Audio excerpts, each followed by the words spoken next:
지금 용산 사무실로 왔는데 꼭 무덤 같습니다. 아무도 없어요. 필기도구 제공해 줄 직원도 없군요. 컴퓨터도 없고 프린터도 없고 황당무계합니다. 이재명 대통령이 인천 자택에서 나온 이후부터 방탄 차량으로 국회에 도착할 때까지 철통 경호를 펼치는 경호원들. 대통령 경호처가 아닌 경찰 전담 경호대입니다. 경찰청은 이재명 대통령에 대해 대선 후보 시절에 운영되던 경찰 전담 경호대가 기존 경호 활동을 유지하고 있다고 밝혔습니다. 대선 후보는 선거운동 기간 경찰의 경호를 받는데 통상 대통령으로 당선되면 경찰 경호 인력은 빠지고 대통령 경호처가 경호 업무를 인계받습니다. 하지만 이재명 대통령은 당선 직후 인사를 마친 뒤 대통령 경호처의 인사 검증이 완료될 때까지 경찰 경호대 경호를 유지해달라는 취지의 지시를 내린 것으로 알려졌습니다. 대통령의 최근접 경호를 경찰이 맡는 것은 처음입니다. 이에 따라 대통령 경호처는 경비구역이 아닌 이선으로 물러나서 활동하면서 경찰과 대통령 경호처가 함께 경호 업무를 수행하는 상황입니다. 전 현직 경호처 관계자들은 윤석열 전 대통령 체포영장 집행 방해 혐의로 현재 경찰의 수사 대상에 올라 있습니다. 좀 어색하죠? 우리 좀 웃으면서 합시다. 자, 우리는 다 우리 국민으로부터 위임받은 업무를 하는 대리인들이니까 그냥 국민을 중심에 두고 현재 우리가 할 최선을 다하면 됩니다. 물론 여러분들 매우 어색할 수도 있고 그러긴 하지만 우리가 국민에게 위임받은 일을 하는 거니까 어쨌든 공직에 있는 그 기간만큼은 각자 해야 될 최선을 다하면 될 것 같아요.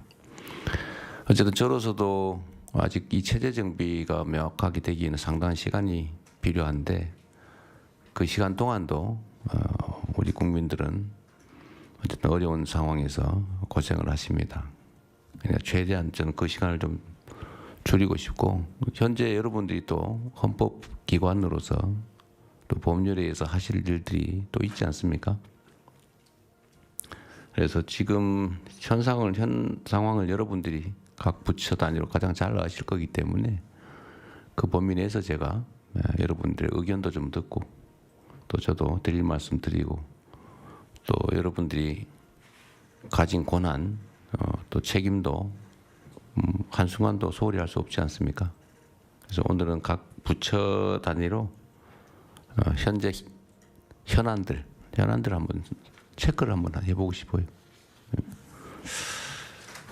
좀 어색하고 그러긴 하지만 그래도 최선을 다해 주시기 바랍니다. 지금의 이런 상황을 저는 이런 얘기를 많이 했어요. 건강한 신체에 감염이 된 거예요. 예를 들면 이 병균에 의해서. 근데 이 얼마나 많이 침습할 거냐, 얼마만큼 건강을 해친 상태에서 이겨낼 거냐. 물론 못 이겨낼 수도 있어요. 극단적인 경우. 그럼 나라가 망하죠. 망하는 거죠. 근데 우리 사회가 과연 건강한 신체인데 병에 감염이 됐다. 열 나겠죠. 힘들고 고통스러운 과정을 겪을 텐데 저는 이겨낼 거라고 생각했죠. 얼마나 빨리, 얼마나 건강을 해치지 않고 정상을 회복할 수 있을까의 문제라고 생각했거든요. 근데 생각보다는 제가 생각했던 것보다는 우리 사회가 훨씬 건강했던 것 같습니다. 면역력이 강하다. 네, 면역력, 저항력이 생각했던 것보다는 강한 것 같아요.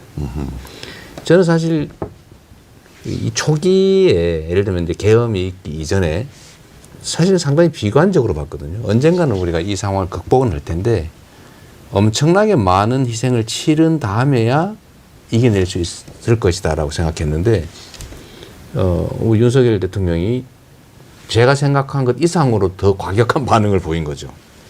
그리고 그 과격한 반응에 대해서 우리 국민들이, 대중들이 신속하게, 강력하게, 그것도 품격 있게 대응을 해서 결국은 이겨냈잖아요.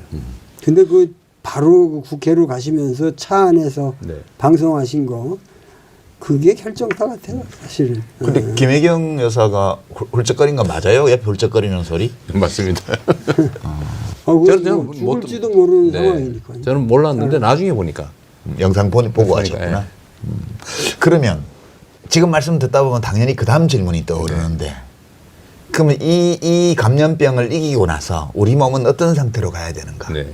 또다시 이런 병에 걸리지 않으려면 뭘 고쳐 나갈 건가? 그렇죠. 이런 문제들이 바로 나옵니다. 그래서 그러면 결국 윤석열 대통령과 그 정권 담당자들이 했던 모든 행위들은 지금 우리 국민들이 요구하는 바와 달랐기 때문에 그렇죠. 예. 지금 파면된 거잖아요. 그리고 지금 낙관적으로 보신다는 것은 결국 국민이 원하는 것이 이루어지는 시대로 들어갈 거다. 이런 결국은 우리나라 지금 어떤 모습으로 어디로 가야 된다고 생각하면서 좀 대선을 준비하고 계신지 좀 말씀해 주시면 좋겠어요. 너무 많은 것이 망가졌죠. 경제 시스템도 망가졌고요. 민주주의라고 하는 그런 기본적인 통치 시스템 또는 질서도 망가졌고 세상에 법 질서의 최고 규범이라고 하는 헌법을 그걸 지켜야 될 공직자의 최고 책임 공직자가 대놓고 어길 뿐만 아니라 아예 파괴를 하고 있잖아요. 네. 근데 여전히 이제 이 내란 사태는 계속 중인 거죠. 아직 병이 완전 나은 이제 게 아닌 거죠. 그러니까 표면에 있는 고름은 이제 제거됐는데 그 밑에 소위 옛날 말로 하면 해근이라고 하는 게 그냥 든든하게 버티고 있는 거죠 아직까지. 근데 이걸 제거하는 과정인데 여전히 고통스럽죠. 그리고 재발 위험성도 매우 크고요. 그 지금 극렬하게 저항하지 않습니까? 네. 안 보이지만 엄청난 저항이 있는 거예요. 근데 결국은 이겨낼 텐데 저는 우리 국민이 그런 힘이 있다고 봐요. 다만 우리의 대응 정도에 따라서 치러야 될 대가, 그 기간, 또 훼손의 정도 이게 다를 거다. 근데 저는 희망적으로 보는 것이 정말 우리 국민들은 위대하다는 생각을 자주 해요. 또 경험도 했고 보통은 이렇게 한번 당하면 그 열패감이 생겨가지고요 후퇴하거든요. 공포에 포기하죠. 공포 때문에. 근데 우리는 도전하잖아요. 저는 남태령이라고 하는 그 아주 상징적인 공간 그 시간을 보면서 딱 떠오른 게 트랙터 왔던 날 밤. 네, 그날 밤 그게 딱 오금치고개 생각이 나더라고요. 그래서 제가 표현도 그렇게 했지만 결국 우리 국민들은 동학군은 못 넘었지만 결국 현재 우리 국민들은 그 저항을 뚫고 그 반역을 뚫고 제자리에 갈 거다. 그리고 그런 준비도 돼 있고요.